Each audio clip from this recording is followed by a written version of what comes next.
கதிரானந்த் அவர்களுடைய கல்லூரியில் போய் முக்கியமான அறை மற்றும் இதுகிட்ட சர்வர் எல்லாத்துக்கும் சீல் வச்சுட்டாங்க.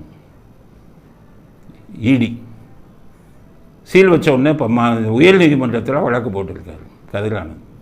எங்கள் கல்லூரிக்கே சீல் வச்சுட்டாங்க, சர்வரெல்லாம் சீல் வச்சுட்டாங்க, சிசிடிவி வேலை செய்யலை, கம்ப்யூட்டர் வேலை செய்யலை, எங்களுக்கு அதை சீலை எடுக்க சொல்லுங்கன்னு வழக்கு போட்டிருக்காங்க. அவன் இடி சொல்லிட்டான் 22ஆம் நாங்கள் கேட்குற ஆவணங்களோட விசாரணைக்கு வா அப்படின்ட்டான். அடுத்தது இப்போ பேங்கை சீல் வைப்பான். இந்த கூட்டம் என்ன பண்ணிடுவோம், பேங்கை சீல் வைப்பான்னு தெரியும், ஏன்னா திருடர்களுக்கு தானே தெரியும். அவன் போலீஸ் என்ன பண்ணுவான், பேங்க்கில் இருக்கிற பணத்தை பூரா எடுத்துருவாங்க. அதனால் இப்போ பேங்க்குக்கும் சீல் வைக்க போகிறாங்க. பேங்க் அக்கௌண்ட் கதிரானந்த் பேரில் எங்கெங்கே அக்கௌண்ட் இருக்கோ எல்லாத்தையும் சீல் வைக்கணும். அடுத்தது இன்கம் டேக்ஸ் அவர் வீட்டுக்கு போய் பணம் எதுவும் வச்சுருக்காராங்கிறத செக் பண்ணணும். இதுதான் போயிட்டு இருக்குது. இவருக்கு அடுத்து தான் வருவாங்க. உங்களுக்கு துரைமுருகனுக்கு மணல் கொள்ளை, அந்த குவாரி, அதில் அடுத்த கொள்ளைக்கு துரைமுருகனிடம் அடுத்து வர இருக்கிறது அமலாக்கத்துறை. துரைமுருகனுக்கு சொல்கிறேன், பாம்பு காலை சுற்றிருச்சு. இவர் சொல்லியிருப்பார் பொன்முடி உங்ககிட்ட, எப்போ அது காலை சுற்றின பாம்பு மாதிரி இப்போவே மத்திய அரசாங்கத்திட்ட போய் யார்கிட்டையாச்சும் காலில் விழுந்து விடுங்கள் அப்படின்னு சொல்லியிருக்காரு பொன்முடி, அவருடைய அனுபவத்தை. இவரும் மத்திய அரசாங்கம்லாம் போய் பார்த்துட்டு வந்துட்டார். பாம்பு காலை சுற்றிருச்சு துரைமுருகன் காலை. எம்ஜிஆருக்கு நம்பிக்கை துரோகம் பண்ணதுக்கு தண்டனை அனுபவிச்சுட்டு தான் போக முடியும் துரைமுருகன். அதனால் சீக்கிரம் அப்பாவும் ஜெயிலுக்கு போவார், பையனும் ஜெயிலுக்கு போவார். இந்த நாடே அதை எதிர்பார்த்து கொண்டிருக்கிறது அப்படிங்கிறத இறுதிக்கிறதுக்காக பதிவு செய்ய விரும்புகிறோம்.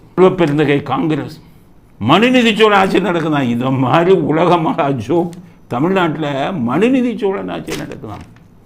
மனுநீதி சோழன் எப்படிப்பட்ட அரசனியா, தன்னுடைய மகன் என்று பார்க்காமல் பசுவுக்கு நீதி வழங்கியவனாச்ச. ஸ்டாலினை போய் மனுநீதி சோழனோட பிள்ளைங்கள, ஸ்டாலின் மனுநீதி சோழனாக இருந்தால் செல்வ பெருந்தகை ஜெயிலுக்கு போயிருக்கணுமே.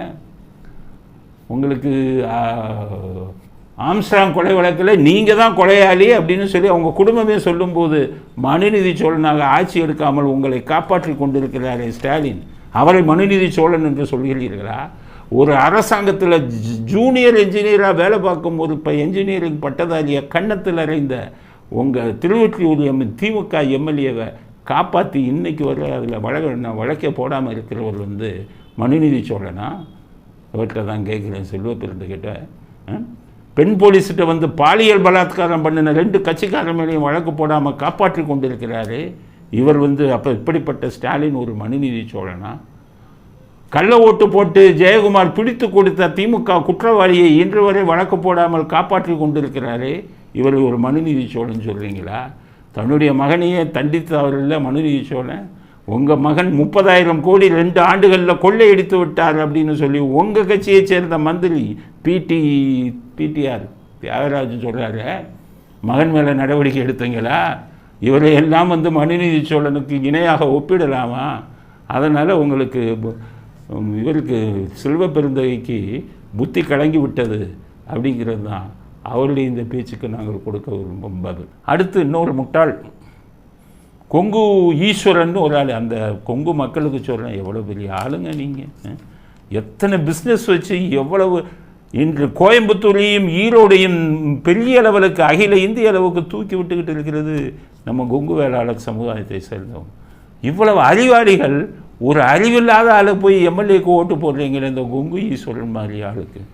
நான் எதுக்கு அறிவில்லாதவர்னு சொல்கிறேன்னா, ஜெய்ஹிந்த் அப்படிங்கிற வார்த்தையை ஸ்டாலின் விட்டதுக்கு போன முந்தினதில் பழைய கவர்னர் வரும்போது ஸ்டாலினுக்கு நன்றி தெரிவித்தார் இந்த பகுத்தறிவில்லாத மனிதர். நீங்கள் சில ஜெய்ஹிந்துங்கிற வார்த்தை எடுத்ததற்கு முதலமைச்சருக்கு நன்றினார். அப்போவே சொன்னால் முட்டாளாக இருக்கார், இவருக்கு எப்படிப்பா நீங்கள் உங்கள் கொங்கு வேளாளர்கள்லாம் ஓட்டு போடுறீங்க? இப்போ என்ன சொல்கிறாரு பாருங்கள், படித்தவன் பேசுகிற மாதிரியா? அந்த சார் யாருன்னு நாருது ஊர், உங்கள் கட்சிக்காரன் தான், உங்கள் முக்கியமான மந்திரிங்க தான் இந்த வேலை பார்க்குறாங்கன்னு நாருது. அதுக்கு சொல்கிறாரு கொங்கு ஈஸ்வரன். அந்த சார் கவர்னராக இருந்தால் அவர் மேலே நடவடிக்கை எடுக்கணுமா? பாருங்கள், கவர்னர் இப்போ உங்களை மாதிரி காளி கூட்டமாக, உங்களை மாதிரி 3ஆம் தர கூட்டமாக மூன்றாந்தர அரசியல்வாதிகள் அவர். Is a constitutional head. அரசியல் சட்டத்தில் அவருக்கு தலைமை பதவி கொடுத்துருக்காங்க. இவங்க ஸ்டாலின்லாம் கையெழுத்து போட்டால் by order of the governor தான் செல்லும். Stalin by order of the chief மினிஸ்டர்னு எதுலேயும் போட முடியாது.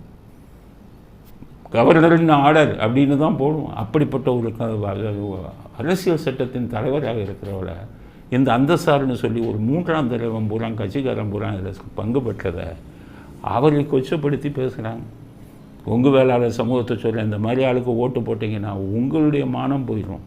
மூன்றாந்தர ஆளுகளுக்கு இப்படி போட்டிங்கன்னா எப்படி பேசுகிறாங்கப்பா. கவர்னர் தான் நமக்கு சொந்தக்காரரா? இல்லை, ஒரு படித்த மனுஷன் பெரிய போஸ்ட்டில் இருக்கார். அவருக்குரிய மரியாதையை அரசியல்வாதியாகி ஒரு எம்எல்ஏவாக இருக்கிறவங்க கொடுக்க வேணாமா? ஒரு 3 சாதாரண ஆட்களாக இருந்தார்.